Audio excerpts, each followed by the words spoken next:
In this video, we'll be looking at the reporting capability that exists within our portal product. There's two types of report integration, both dashboard reports that show things from an overview perspective, as well as the ability to integrate ERP forms. So let's look at the first.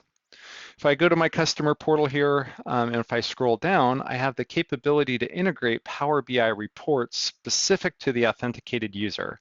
So a customer could get a very filtered report here showing only the details for their account. Now that's one option, and the same exists for the vendor portal as well. So if I scroll down here, I have a supplier quality report that's also filtered for the authenticated user. Now the other option is I could include reports that are directly coming from my ERP application, but now a user can generate them on demand.